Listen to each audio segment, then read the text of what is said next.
we don't, the correct answer is that we don't know. So we have not done that study in which we boost the level of HIF1 alpha to see that whether it is tumor protective in the context of the cancer.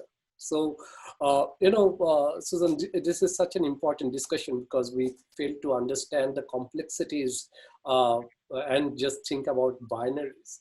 So, in some cases, the dose just have to be right enough. Neither the more nor the less is good.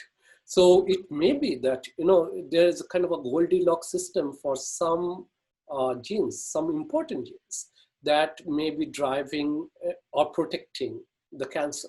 So, I wish I could have given you a more straightforward answer that yes, let's go and put more HIF1 alpha in patients. But the true answer is that we don't know. What we know that that if we get rid of HIF1 alpha, there is activation of this metastatic program that we found in pancreatic cancer. And